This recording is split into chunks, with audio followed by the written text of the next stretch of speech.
Yo, what's going on, guys? Jetxc here. Hopefully you guys have been doing good. If you don't know, I did react to the live stream. I had to take it down because there was a part in the live stream which was the preview for Olivier's Faded Guest. They did a demo. I knew once they showed some parts, I'm like, okay, I have to edit this and then I'll re-upload the live stream. So if you guys want to see my live reaction, it'll be up, but it will be skipping the Olivier demo that they did, right? But let me tell you, it is peak. And I do want to say this was actually a pretty good live stream. They did eventually apologize like halfway through the live stream, and it was a kind of funny way they did it. I think we'll get into it in the dev note here, but yeah, guys, a lot of really good updates coming, and they also talked about like plans for the future as well. But I'm just gonna try my best to kind of summarize everything for you. Again, my live stream will be up, but let's just kind of briefly browse through everything. So we've got the new story pack 20 here, and it's going to be introducing a new character, well, multiple new characters, but this girl right here is Palette. Now, I'm not going to spoil story pack 20, but if you guys remember, story pack 20 should be giving more lore about the Night World, and then 21 is when we'll get the MC Master, right? So we're not going to get into the story synopsis because sometimes it does kind of spoil. Here's an image of Mamonir, who's also going to be in story pack 20, right? And here's the new map, and in this new map there are multiple new regions. Night World is composed of Taros, Land of Undead, Ganar, Demons, so there's a lot going on with the new map. New character, Shattered Dream Palette. Guys, if you didn't see in the live stream, she opens up this cover showing her design. She's basically wearing a naked apron. And then her cutscene is insane. But she is the 12th Reverie. And I think they said, yeah, so her ability is going to be specializing in extending durations of debuffs already applied to enemies. So this will be interesting. I think this will definitely be cool to combine with like Blade or something like that, like vulnerability debuffs, but we'll see how good she is in the future, right? Knight of Death, Mamonir. Now, Mamonir is from BD1, kind of like a petite short stat character. They emphasized her design on her thighs, so Origami was really excited about that, but she's pretty cool. They're going to talk about more of her in Chapter 20, and then I think a lot of people love this one here, but Nekendalia, and she's kind of got an automaton inspiration, so she's like kind of humanoid, or like within a sense she's like mimicking humans, but she looks really good, guys. Obviously they have to censor it, but you guys can see the live stream for her design, which, by the way, I know some people may be upset at these censors, but trust me, the game has gotten so lewd, which is good, that I don't mind them censoring the images. Right, we'll see the uncensored in game.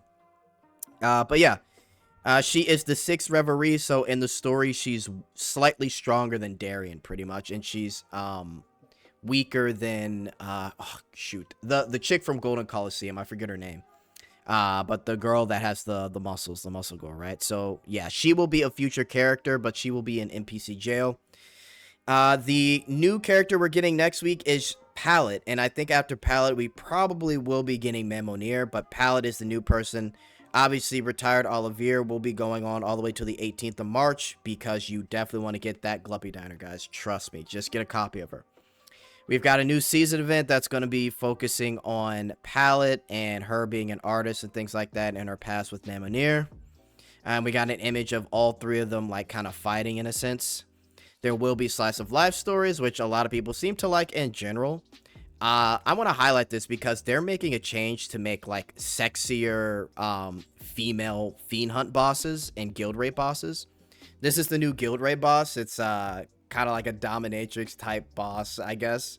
Her moves are kind of funny, but yeah, they're really leaning into like the full burst RPG elements of the game. But yeah, that is the new boss, and future bosses are going to be looking pretty spicy, to say the least. We've got new fiend hunts coming up. Here's another image of one of the fiend hunts here. Complex Fire. I'm not gonna blow this image up, but as you can see, it is a very peculiar ghost in a very provocative position, right? And then they're going to be doing a rematch for the Frost Spirit. This is the one that had the issues. They're going to be redoing this one. And they talked about bans of any new units after this, so keep that in mind when it comes to doing this. You won't be able to use new characters after this was released, right? Golden Coliseum, so they're basically updating new patterns, and then also they're introducing a quick skip feature, which after the first unit goes, when the battle starts, it will skip everything. So all the battles should be a lot quicker, because what would happen was you would go through a full turn before skipping. So we'll see what happens with that. New faded guest for Olivier. This is going to be pretty crazy, guys. I'm telling you right now, she's basically doing a Paizuru. The wand is well, you can guess what the wand's going to be in this whole thing, but it's pretty insane. And they mention here, so Master meets Olivier, a woman next door who lost her husband early and now lives alone with their only daughter. Previously, we mentioned that references to her husband will be removed. However, we determined that leaving this detail ambiguous could create more confusion. So basically, they're establishing her as a widow, and she lost her husband like early on, but they're basically deleting her husband out of existence, right? And yeah, we'll get into that in a second here, right? But yeah, it's pretty peak. Now they are rerunning the prestige skin for, oh, also 3 follow-up stories will be added. One of them is going to be for Codename Elise. They showed an image on the stream. I don't know why they don't have it here, but yeah, it's 3 follow-up chapters for Elise, but it's a pretty spicy image, right? Now, the Prestige skin rework is here. They added some extra interactions with, like, the licking of Zenith. They added some motions as well. And they basically took in some of the feedback and made some adjustments to different presentations. It's pretty insane. And if you've played the previous, well, if you had the Prestige skin, you'll notice some of the differences when we get to it. But yeah, it looks to be pretty good. And they said they've adjusted like some things with the Climax too. In addition, we've added some areas such as the ears in the central region. We've added several more interaction points that allow for various mouth-based interactions. We've also added a new expression and motion around the chest. For the climax, we further refined the motion and animation to improve the sense of pacing and overall flow of the scene. So pretty cool there. They also have her 3D model if you get the skin rework for the Fantasia Square. Man, I almost forgot the name.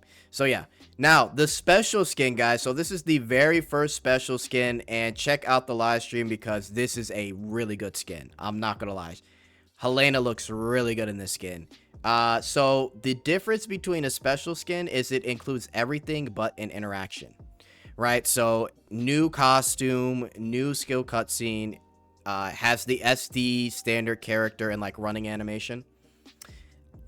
This skin will be going for, and they show you like some sneak peeks of her animations here. It will be for $16.99. Now, I think this is pretty good.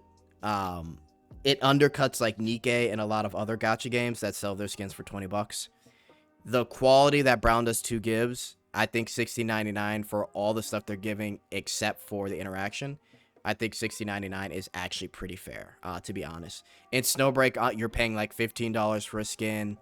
In other gacha games, depending on what it is, Girls Frontline 2, you can pay $10, you could pay $15, you could pay, it all depends with Girls Frontline 2, right? Especially if you get the modular stuff. So I'll give it to them, pretty good price. I do think this one is a solid skin, no complaints there, so that's cool, right?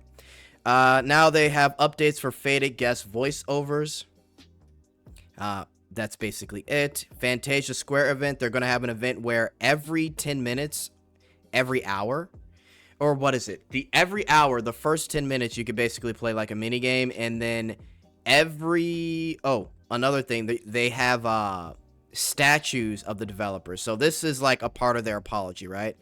They basically apologize for all the mistakes that they did with GPG and everything else. So as an apology, you can basically beat the devs. And if the server gets like enough points, like new voice lines unlock and something like that. So I thought this was a pretty funny way at really cracking jokes at the devs. And they specifically left out Origami because obviously Origami really isn't at fault for anything. It's been those two mostly. And they even went as far as to record voice lines. So I thought that was pretty funny. Awesome. Okay. So let's keep going. So this will run here. This is like a little fireworks thing that they're going to be doing. This is going to run, let me see. will be held every 3 hours from March 17th to March 26th. And if you participate, you get a sticker. So, yeah, some pretty cool Fantasia Square events. I really do think they're doing a good job with this, right? So, good on them. And obviously, they added some new 3D avatars here. New costumes. By the way, very lewd costumes. This maid outfit is pretty lewd. And then they added a feature where you can turn on the names of the people and you can kind of take pictures together with the ID on display. And apparently there is a coupon hidden. I'm sure someone will find it. Okay. New battle content. So I'm just going to explain Taro's tactical manual. Basically, there's an easy, normal, and hard. And what happens is it's a bunch of you have a bunch of levels you have to basically go through, right? And as you go through levels, you kind of complete this like bingo checklist until you get to the boss.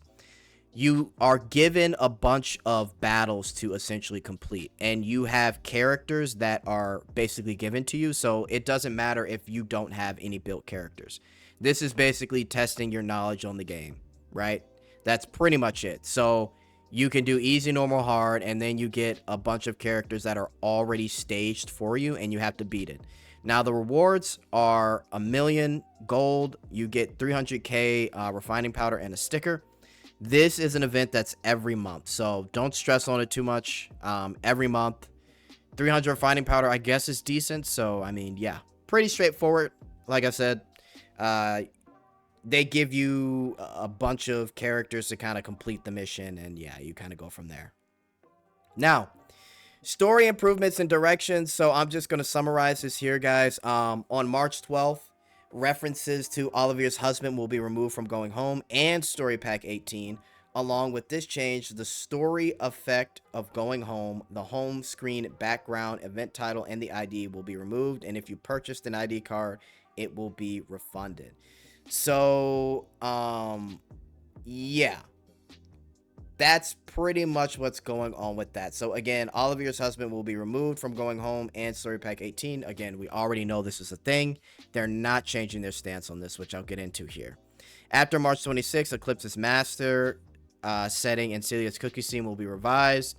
And then they are basically doing some revisions for Story Packs 1 to 19 to make sure people get that it's a companionship with the characters, with Justia and Shara, and not relationships with any of the characters in the game.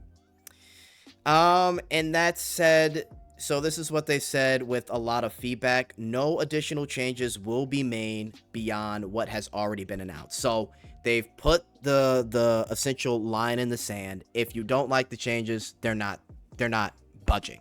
And I do commend them for it because they've been like wishy-washy a lot. So now we know these changes are permanent. This is the direction they're going. Again, they talked about this in a previous live stream. They're not changing anything. It is what it is, right? So that is what's going to be going on with story and things like that and character romances. Yeah, that is that. Now, optimizations, they said they're improving shit. I'm not gonna lie, guys. I gotta see it to believe it. Basically, they're gonna make the game run better and perform better. So we'll see what happens. I kind of am upset with them when it comes to optimization and bugs. Oh, by the way, if you do crash, it takes you back to exactly where you were and you can continue. So that's a new feature that they added. They added bulk purchases, one tap for potential and engraving, so you don't have to tap each single one. Saving hunting ground locations, cool. A Mirror Wars 40 times, insane. View story formation, so this one here will be added to the field character to improve immersion. So basically, any of the characters that are in the story chapter you're doing, you can pick those characters to improve the immersion instead of picking the characters that you maybe own or something like that as field characters. Torch and cooked rice feature improvements. Items in the charge store will where daily purchase limits have been inconvenient since you had to buy them manually every single time. To address this, excuse me, the purchase limits for cooked rice, torch, and blood cocktail will be changed to from 10 per day to 300 per month. Wow. So purchase counts will reset the first of each month. Okay, that's actually, I didn't catch that. That's actually huge. Okay, so you can basically purchase in bulk 300 per month. Awesome. And it changes every first of the month. Okay, cool. And then they increased purchase limits for some things in the store. Refinement powder, things like that. So cool. Initial loading optimization. Again, this is trying to make the game run better. We'll see how it goes. I don't really want to focus on that. Guild raid improvements. So get this, guys. To basically summarize, you don't have to take damage to fill the gauge for Lancelot. So you don't have to come up with all these special gear to basically take damage quicker and get to level 5 quicker. It's all based off of chain stacks and damage dealt, right? And also, not only that, but the guild raid boss will by default be at level 5. So that's pretty great. And they also talk about some things that they were thinking about, but they never really went with it. Now, the thing about invasion defense, and if you guys don't know what invasion defense is, that is like for the first 3 days of the guild war, you basically have to fight like 3 different invasion defense bosses and groups. They're getting rid of that. So invasion defense, invasion boss defense will be completely separated, and boss defense will now run for 7 days. Lancelot will be fixed at level 5. In the previous process of raising Lancelot's level through the invasion defense battles will be removed. The original intention of invasion defense was for guild members to cooperate and raise levels. However, in the current state, there's little enjoyment or meaningful value. And I'm gonna be fair, guys. Sometimes a lot of people would spend like 10 minutes, 20 minutes, an hour trying to do these bosses. So they're getting rid of them. For now, they don't know what to do with them. Let's just read here. Additionally, guilds competing in ranks were already consistently reaching level 5, so we do not expect this to change rankings significantly. The existing invasion defense is currently under review for further improvements, and if we determine that it cannot provide meaningful enjoyment, we are considering the possibility of removing it entirely. So there might be a chance where it's removed entirely, so we'll see what happens. Let's see here. The original intention, yeah, so I guess it'll still be in the game, but again, you don't need to do these. Okay, they're basically not required to essentially get level 5 on the Lancelot. Sorry guys, I'm running on a little sleep. Okay, so here's another awesome improvement. So we've got interaction UI improvement for Fated Guests. So you can get hints on where to touch when it comes to Fated Guests, and you can auto replay whatever scenes you want. So you can go through an entire scene, or no, you can go through all the interactions if you want, and it'll replay them sequentially over and over, or you can pick your favorite scenes and have those replay. A big change that they're doing, and honestly, I think a lot of people are going to be excited about this one. So Browndust2 devs, I think this is coming. Did they give a date? Oh, it's coming in April, so that's when it's coming. So in a month it will be coming. New characters that are coming in April, or new costumes, excuse me, they are magical girl themed. It's going to be in a new character pack that will be taking place in Carta, which is the Contract Wars place. The girl on the left confirmed pretty much is Liberta. They showed a sneak peek and everyone's like, it's Liberta, which it definitely is. Girl in the middle, I think, is going to be Palette, but we'll have to see. I don't know who the girl on the right is, though. But yeah, this will be a new character pack focusing on idol girls, and here's some of the images. Again, this is Liberta from what they shown. They showed another image, but that's on the live stream. Go check it out. And yeah, that's pretty much my thoughts. Survey, I'm gonna kind of skip this, but people were mostly satisfied with the like slice of life stories. Most people enjoyed Olivier's cutscene over Diana's. Apparently, these are the characters that people really want buffed. Number 1 and number 2 being Celebrity Bunny Lewin and the Bikini Eclipse, which I agree with, and I agree with Archbishop Michaela. So we'll see what happens there. But they kind of talk about it in depth, right?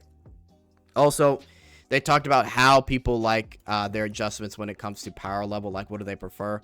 41% said strong enough to be a staple in various content, and then 38% said slightly increases utility while maintaining original identity. I kind of agree with the first one here, if anything, so we'll see what happens with that. believe it or not, but some people complained about the skill cutscenes of Diana and Olivier, but Origami basically had a great response, and he essentially said that he had a feeling that some people may not like it, but he wants to be able to push the envelope because he knows that not everybody is going to be satisfied. So no matter what, even if some people, which is the minority, won't like it, he's still going to push that envelope, which awesome, right? And it amazes me like how some people like get shocked at certain things when it's just like, bro, you've been playing this game for how long? You know what type of game you're playing. 18 plus, lewd ass Browndust2. Like, there's been wild shit, but you complain about these skill cutscenes. I don't know, man. It blows my mind. But yeah, guys, future updates are gonna be pretty exciting. They kind of didn't organize this too well. We're developing new combat and lifestyle content with 3rd anniversary as our target. Along with this, we're implementing a new growth system and also reviewing various growth materials around the same time to help ease current growth difficulty. Refining mileage shop, where players will earn points based on the number of refinements performed, and those points can purchase certain items. So we'll see how that goes with gear. A talk system where you can view individual stories for each costume is being prepared for 3rd Annie.